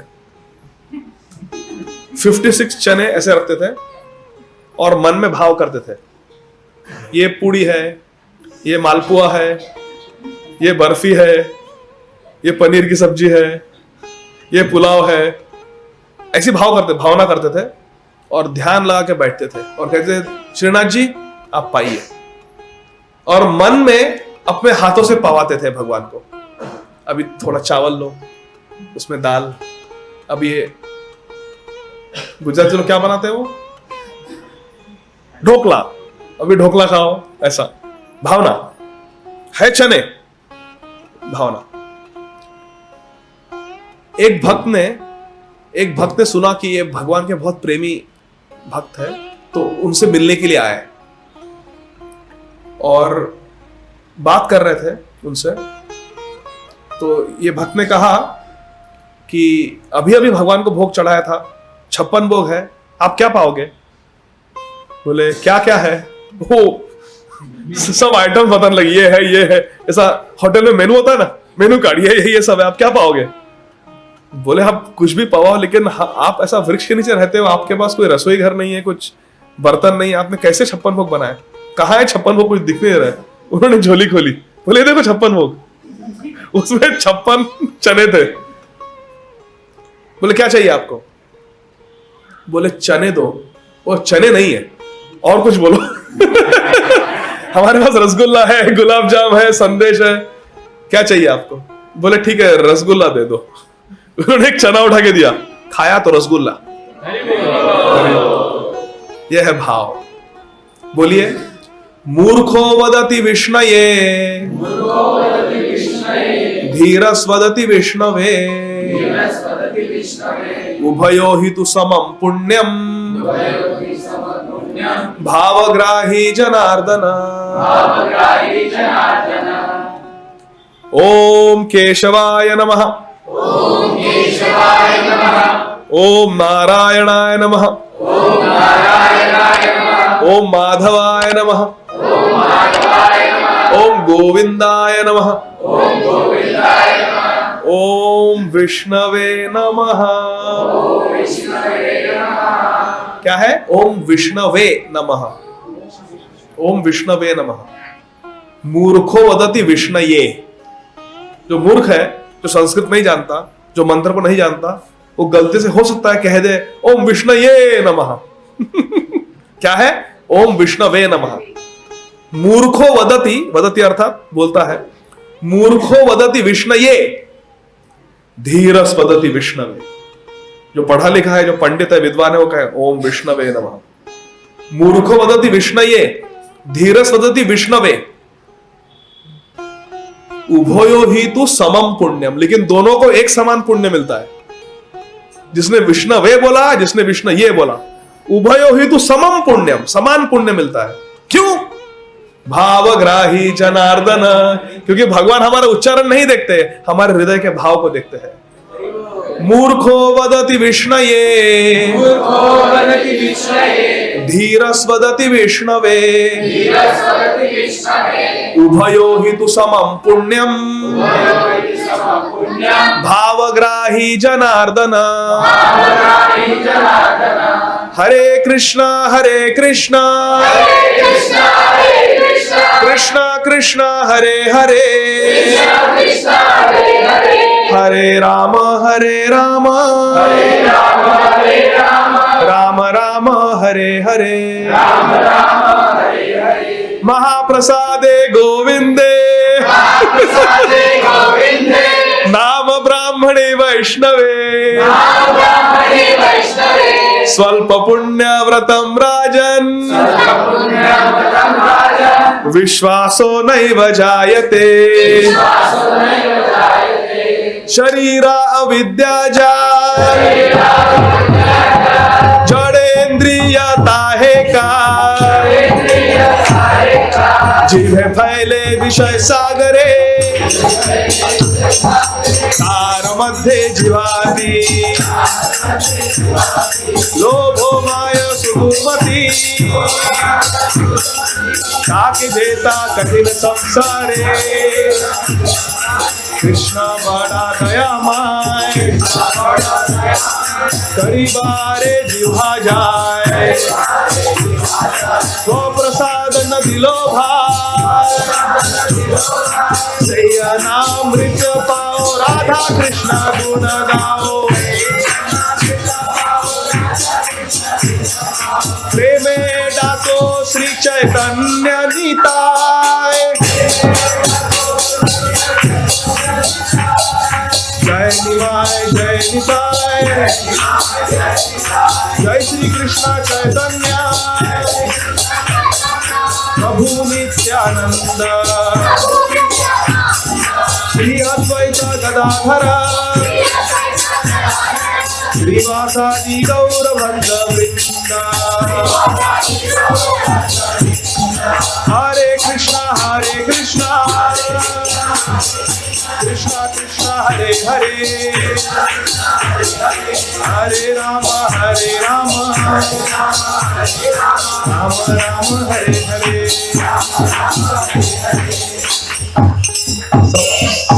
सबको भूख लगी थी ना? हरे कृष्णा, क्योंकि 56 भोग की बात चल रही थी। आपको सिर्फ चने नहीं खिलाएंगे। हमारे वैधर्वी चरण प्रभु ने अच्छा बंदोबस्त किया है, अच्छी व्यवस्था की है आप सभी लोगों के लिए। तो इस प्रकार से भक्ति के ये 5 अंग है और हमें इन 5 अंगों को अपनाना चाहिए, करना चाहिए, ताकि हमारा जीवन सफल हो जाए, भगवत प्राप्ति हो जाए, कृष्ण प्राप्ति हो जाए। ठीक है? तो याद रखना कौन से 5 अंग है? साधु संग, नाम कीर्तन, भागवत श्रवण, मथुरावास, श्री मूर्ति श्रद्धाय सेवा। ठीक है? कोई प्रश्न है किसी को? तो आप हाथ ऊपर उठा सकते हो।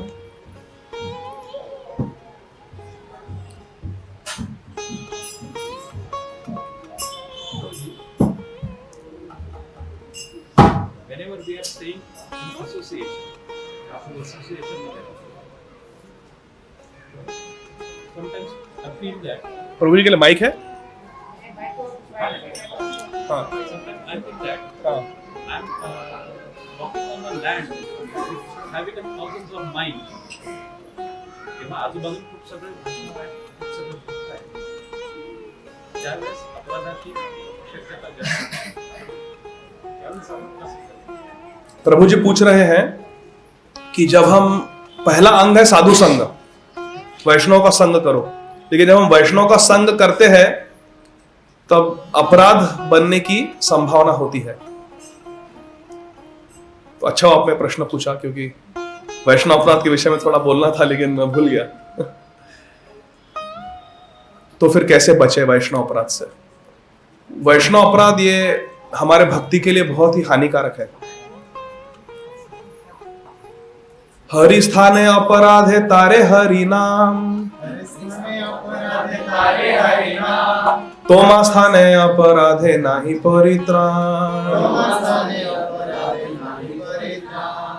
हरि स्थाने अपराध है तारे हरि नाम. यदि भगवान हरि के प्रति अपराध बन गया तो भगवान के नाम का आश्रय लेके हम बच सकते हैं. हरि स्थाने अपराध है तारे हरि नाम. लेकिन वो वैष्णव ठाकुर तोमा स्थाने अपराध है नाही परित्राण, लेकिन वैष्णव अपराध कर दिया तो उसके लिए कोई उपाय नहीं है बचने का.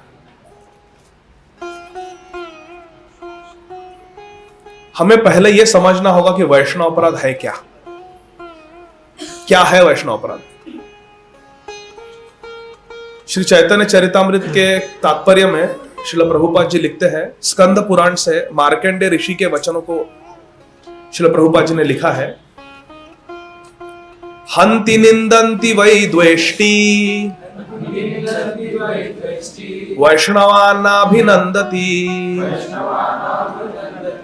क्रुद्धते याति नो हर्षम.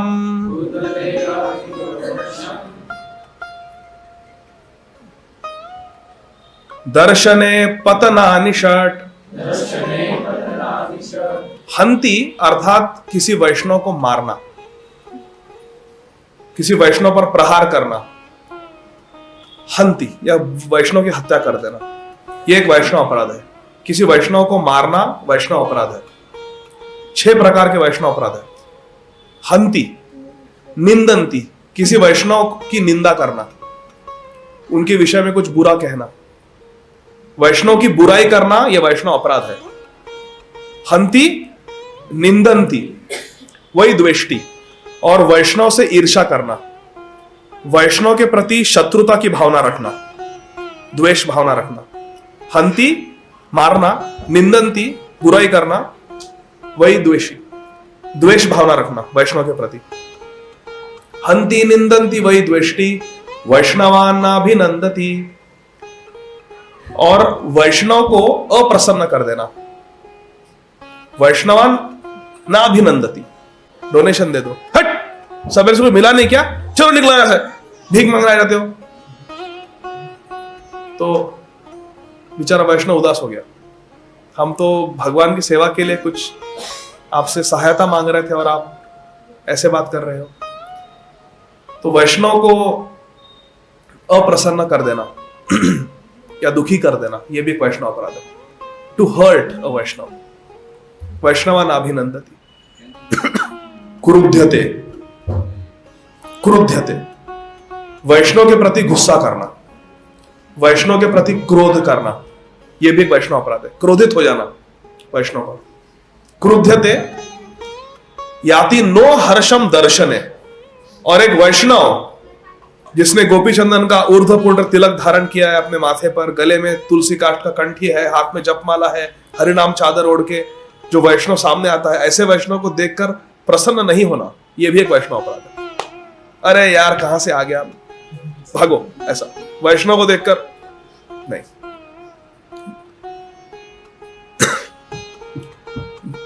पतनानि षट, ये 6 वैष्णव अपराध है. ये करने से हमारा पतन निश्चित है. ठीक है. फॉर एक्झाम्पल 2 सेवा, एक सेवा सिच्युएशन अशी आहे की 2 व्यक्ती 2 साईडला उभे आहेत, त्यांच्या मधात एक अल्फाबेट आहे, न्यूमेरिकल अल्फाबेट. याला 9 दिसतो, याला 6 दिसतो. ठीक आहे. दोघांचं पर्सिव्ह आहे सेवा करणं. फॉर एक्झाम्पल एक इन्सिडेंट माझ्यासोबत झाला. त्याला आगोजीनं ब्रजमंडल परिक्रमा फॉर मेडिकल कॅम्प एक टेंट होता. तो मेडिकल टीमला पाहिजे होता की जे आजारी लोक आहेत त्यांच्यासाठी तिथं पाठ टाकून तिथं एक मिनी हॉस्पिटलसारखं इस्टॅब्लिश करायचं. त्याच्यासोबत दुसरे जे भक्त आहेत त्यांना तिथं जे गेस्ट घेऊन राहिले महाराज आणि स्वामी जे कुकिंग करायचं. दोघे जण भांडतो त्या टेंटसाठी. दोघांचाही हेतू शुद्ध. आम्हाला वैष्णवांना सर्व करायचं, त्यांना सिनियर वैष्णवांना सर्व. You want to serve in terms of medicine, they want to serve in terms of food and other things. अशा वेळेस त्या दोघांचेच आम्हाला समजतात. आमचे जे लीडर ते become so much aggressive with that tech. माझे पेशंट मी तसे सोडू शकत नाही, ते म्हणजे मी माझे केस तसे. तर याच्यामध्ये काय अपराध बोध काय राहील? अपराध होईल नाही होईल, दोघांचे इंटेन्शन सारखं आहे. दोघांनाही सर्व करायचं आणि टेंट एकच आहे. प्रभु जी कह रहे हैं कि कभी कभी वैष्णव में भी झगड़ा होता है. जैसे उन्होंने उदाहरण दिया कि एक ही टेबल था, कुछ भक्त उसे मेडिकल कैंप के लिए प्रयोग करना चाहते थे, कुछ लोग उसे किचन के लिए, भक्तों के लिए रंधन करने के लिए उसका प्रयोग करना चाहते थे. टेबल एक ही था लेकिन दो पक्ष के वैष्णव थे और उनमें फिर झगड़ा हो गया.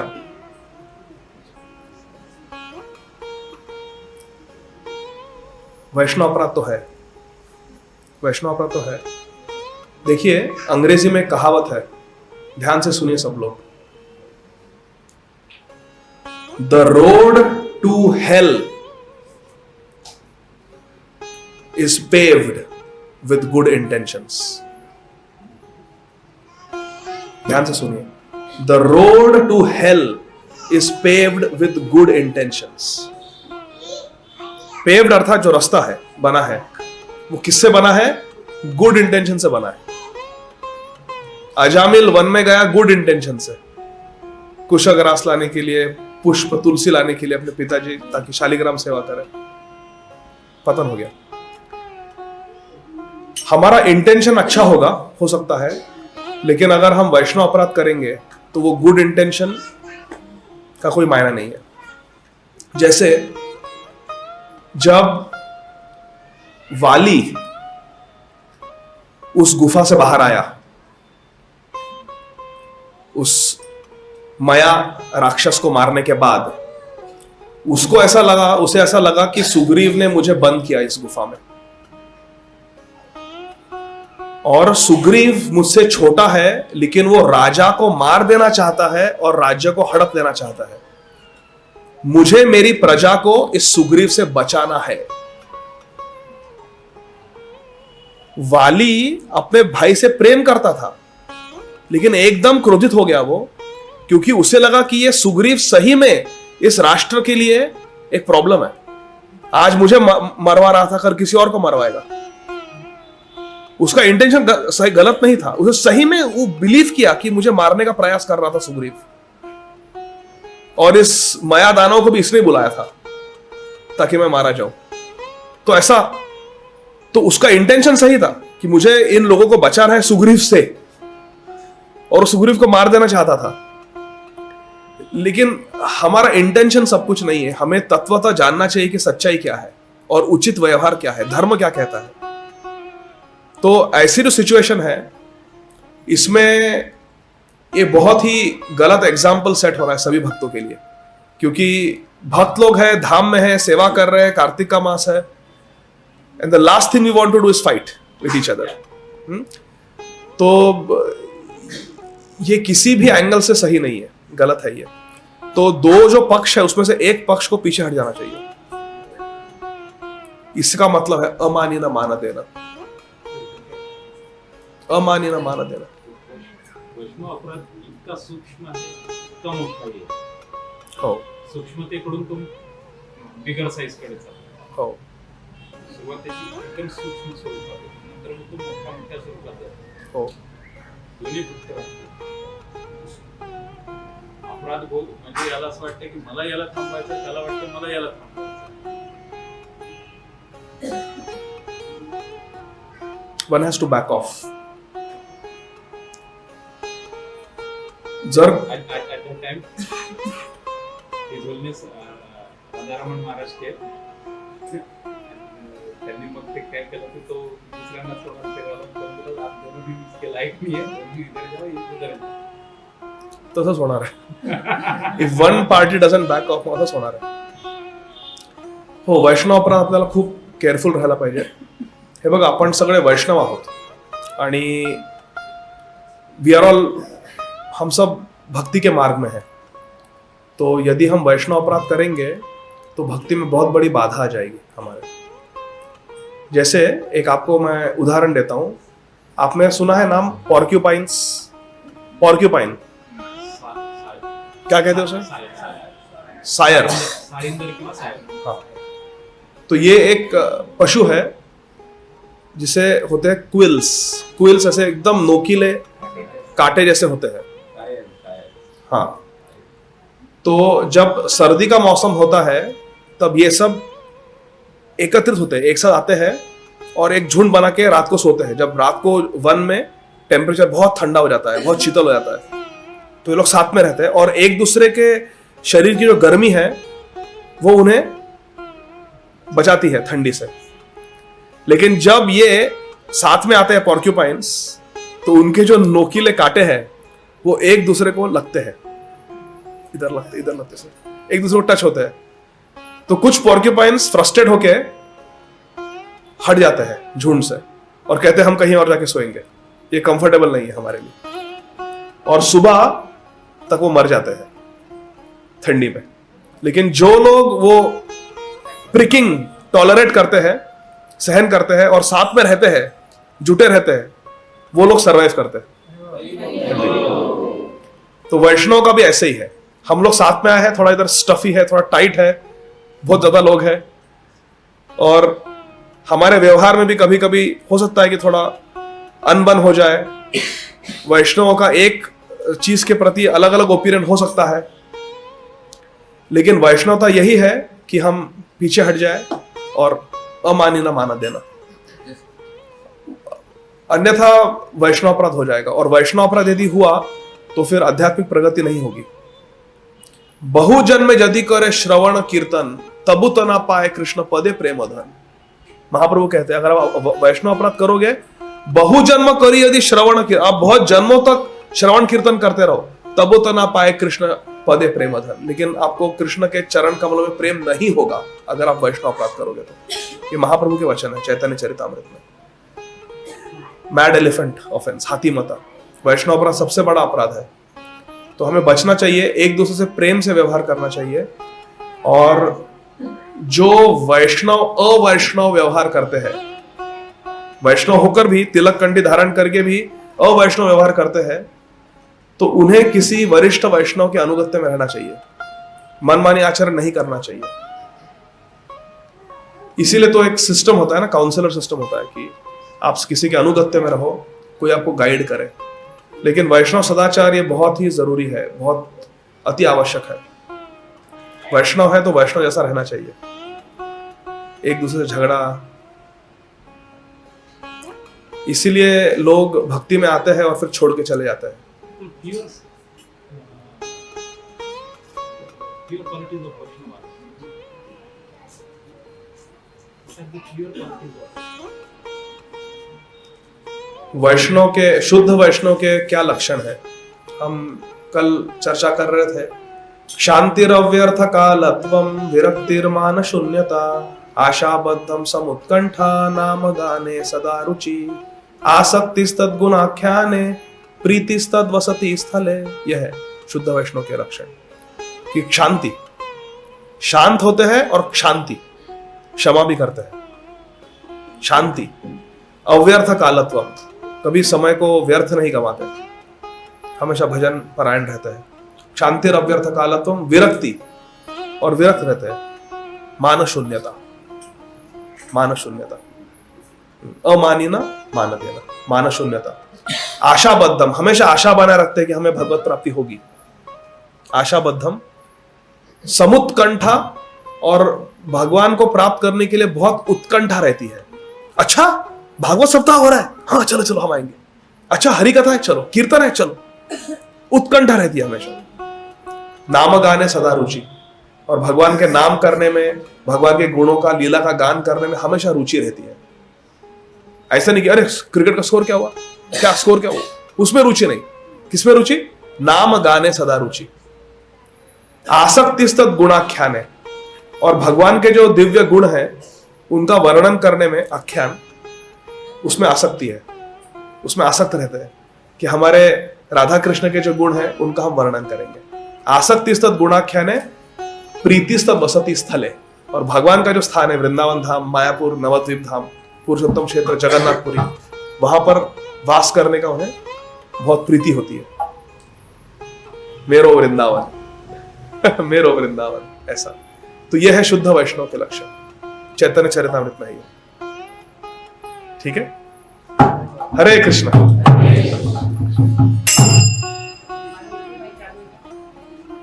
हाँ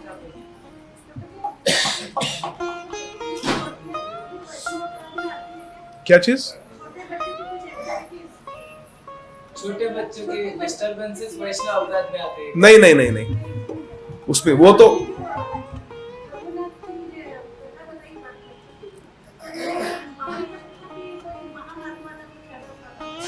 महान आत्मा थे, महान आत्मा। नहीं, बच्चों को शासन करना, उनको कभी कभी, वो वैष्णव अपराध नहीं है। चैतन्य भागवत में वर्णन है कि जगन्नाथ मिश्र निमाई चैतन्य महाप्रभु को डांटते थे। तो एक दिन स्वप्न में देव लोग आए और कहा, तुम क्यों डांटते हो निमाई को, जानते नहीं है वो पुरुषोत्तम है, भगवान है तुम्हारा लड़का निमाई। तो जगन्नाथ मिश्र कहते हैं कि होगा भगवान, अभी तो मेरा बच्चा है ना, तो मेरा पिता धर्म ये कहता है कि उसे शासन करो, वो जब नटखट तब डांटेंगे, ऐसा। तो बच्चों को शासन करना, उन्हें सिखाना, ये तो हमारा कर्तव्य है, उसमें वैष्णव अपराध नहीं है। वैष्णव अपराध की परिभाषा मैंने बताई। हम किसी की निंदा करते हैं वैष्णव की, उन्हें मारते हैं या उनके प्रति क्रोध करते हैं, तो वो वैष्णव अपराध है। ठीक है, हाँ मतलब अरे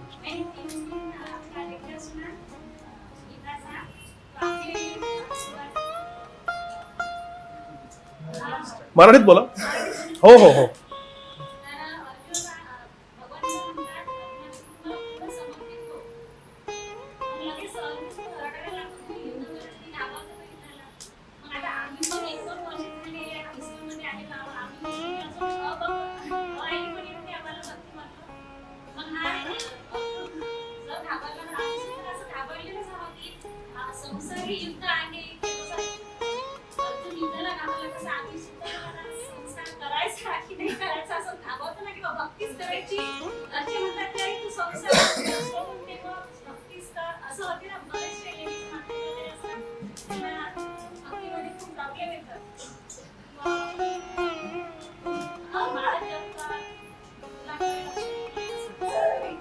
ठीक आहे, मी जो उत्तर सांगतो तुम्ही पण एकदम एकाग्रताने ऐका आणि लक्षात ठेवा।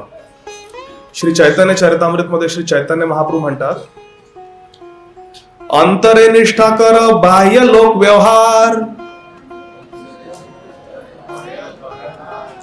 अचिरात कृष्ण तोमाय करीबे उद्धार। अंतरे निष्ठा कर बाह्य लोक व्यवहार,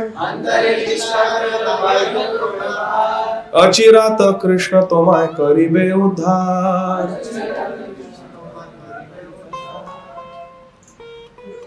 तुम्ही गृहस्थ आश्रमात आहात, यहां कोई है जो हिंदी, जो मराठी नहीं समझता? ठीक ठीक है, हिंदी में। आप गृहस्थ में हो, आपको हिंदी समझ में आती है ना? आप गृहस्थ में हो, आपके कई सारे जिम्मेदारियां हैं, पति के प्रति, सास ससुर के प्रति, बच्चों के प्रति, आपके माता पिता के प्रति, आपके भाई बहन जो उनके, तो कई सारे जिम्मेदारियां होते हैं। आपके स्वास्थ्य के प्रति, आपकी अपने स्वयं के प्रति भी जिम्मेदारी है और आपकी अध्यात्म में जिम्मेदारी भी है।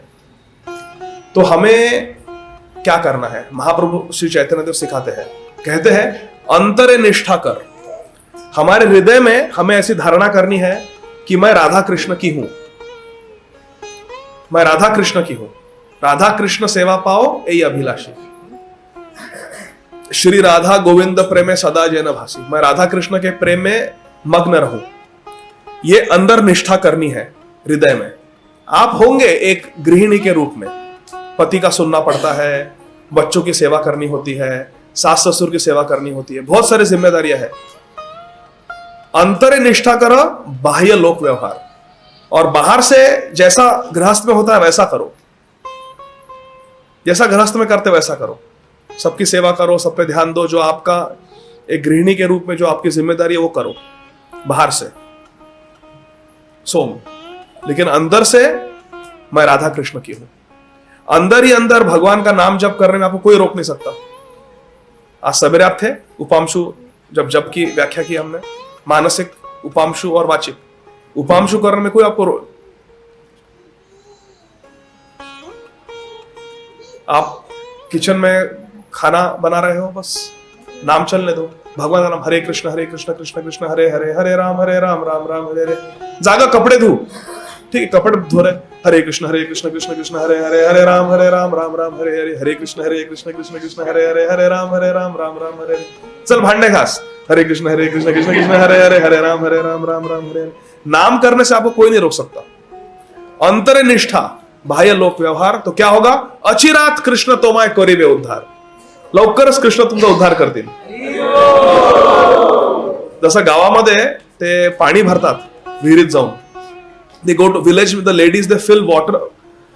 गांव में जो माताएं हैं वो अपने मटके में पानी जल भरते हैं कुएं में जाकर, और जब घर लौट के आते हैं तो सिर पर 2-3 मटके रखते हैं एक के ऊपर एक, और झुंड में 3-4 माताएं बहनें साथ में आते हैं, एक दूसरे से बात करते हैं, ऐसा वैसा, क्या हो रहा है क्या हो रहा है, बात कर रहे हैं, लेकिन ध्यान किधर है?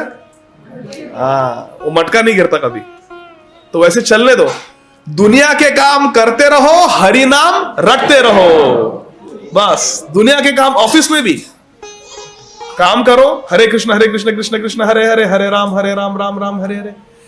खाईते शुईते यथा तथा नाम लय,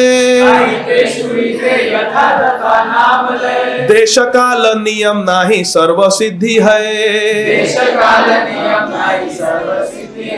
खाईते शुईते यथा तथा नाम लो, देश काल नियम नहीं सर्व सिद्धि। कोई नियम नहीं है नाम के। नाम नामकारी बहुधा निज सर्व शक्ति, तत्तरर्पित नियमित स्मरणे न काल। नाम, भगवान के नाम में सर्व शक्ति है और कोई नियम नहीं है, कभी भी करो, किधर भी करो, है कि नहीं बाबा जी? भगवान नाम कीर्तनीय सदा हरि, बस नाम लेते रहो, नाम मत छोड़ो। दुनिया के काम करते रहो, हरि नाम रटते रहो। दुनिया का मेला मैं हूं अकेला, लेना ना देना, मग्न रहना। सुनो ना काहू की कही, कहो ना अपनी बात। राधा कृष्ण प्रेम में मग्न रहो दिन रात। किसी के बात कहनी नहीं है, किसी की बात सुननी नहीं है, किसी की बात समझनी नहीं है।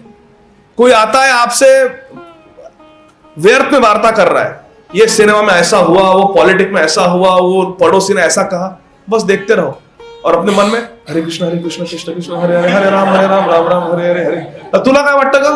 हरे कृष्ण कृष्ण हरे हरे, हरे राम राम राम हरे हरे।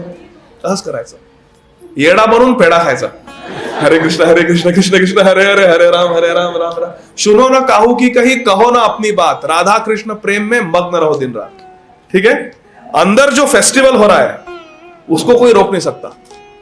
तुम्हाला जन्माष्टमी घरामध्ये करायची आहे, घरचे लोक म्हणतील आपको घर में जन्माष्टमी करनी है, घर के लोग कहेंगे नहीं करना, रोक देंगे, रोक दो। लेकिन अंदर जन्माष्टमी वो कोई नहीं रोक सकती। अंतरे निष्ठा करो, बाह्य लोक व्यवहार, अचिरात कृष्ण तोमाय कोरीबे उद्धार, ठीक है? हरे कृष्ण कृष्ण कृष्ण हरे हरे, हरे राम राम राम